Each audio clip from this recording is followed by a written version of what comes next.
Alléluia.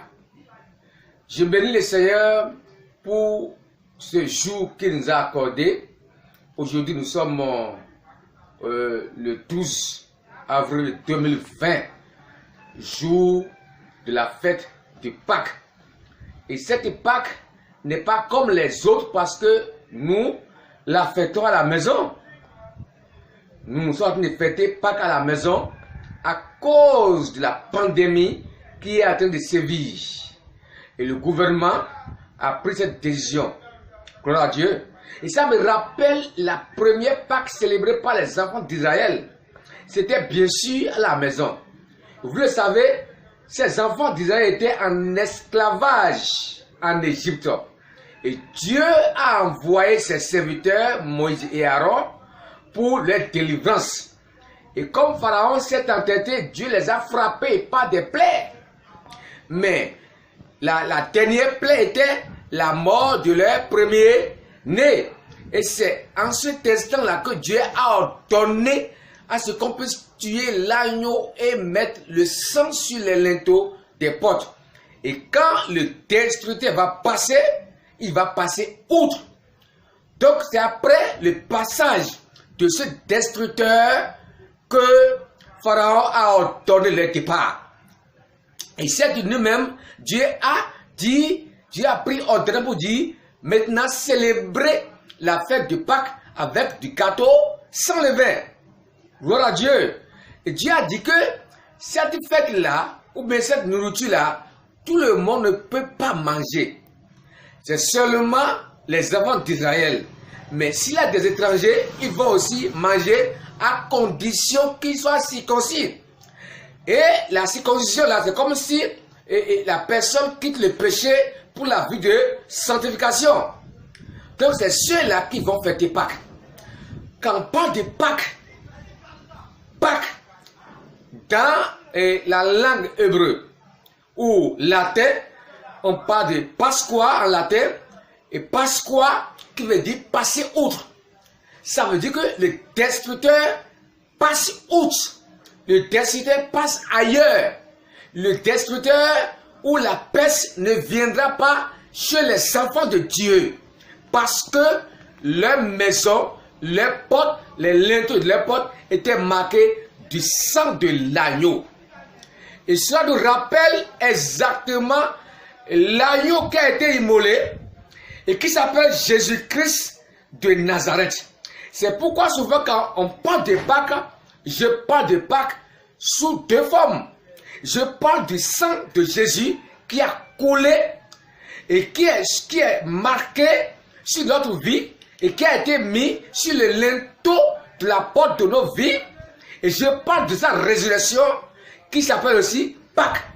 Donc, la Pâques, nous vivons la puissance du sang de Jésus-Christ et la puissance de sa résurrection. Alléluia. Amen. Donc, où que vous soyez et vous me voyez, sachez que cette puissance se manifeste encore aujourd'hui. Mais Dieu avait exigé une condition. Il faut que la personne soit circoncis.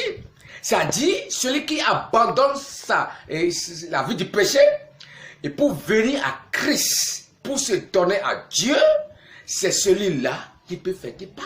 C'est celui-là qui peut manger le gâteau sans levain. Et quand on parle aussi du gâteau sans levain, ça dit que c'est une vie sans péché et qui s'approche de cette fête de Pâques. Donc n'importe qui ne célèbre pas Pâques. Donc en ce jour de Pâques là, je voulais d'abord t'inviter à te donner à Jésus, à faire la paix avec Christ, pour bénéficier des conséquences de la fête de Pâques, des conséquences du sang de Jésus coulé à la croix de Golgotha. Tu as besoin des conséquences de sa mort et de sa résurrection. Alléluia.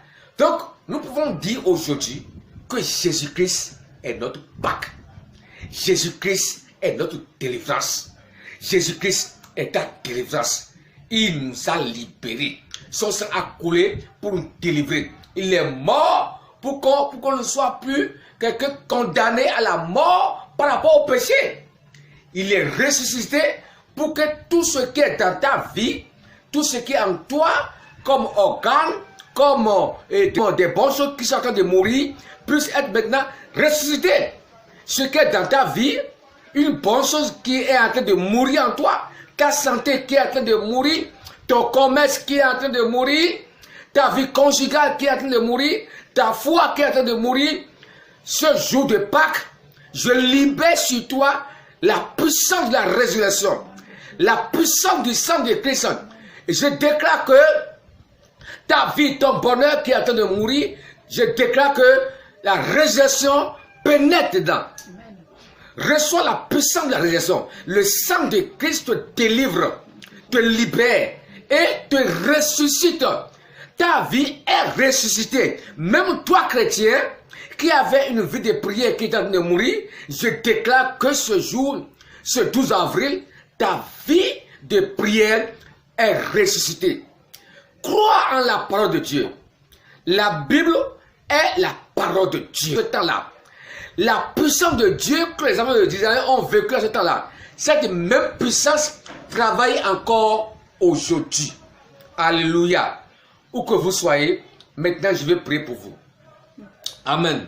Je vais prier pour vous, pour libérer sur vous les bénédictions pascales, les bénédictions liées à la fête de Pâques. Amen. Croyez, je prie pour vous. Dans le nom puissant de Jésus-Christ de Nazareth, toi qui me vois maintenant, je libère sur ta vie la puissance du sang de Jésus-Christ. Je libère sur ta vie la puissance de la résurrection de Christ. Je libère sur ta vie cette puissance et que cette puissance débloque ta vie. Tout ce qui est bloqué en toi soit débloqué. Toi qui vois cette vidéo, je prophétise sur ta vie, je proclame que ta vie est débloquée dans le nom puissant de Jésus-Christ. Qu'est-ce qui est de mourir dans ta vie? Est-ce ton commerce, ton travail, ta santé qui est en train de mourir?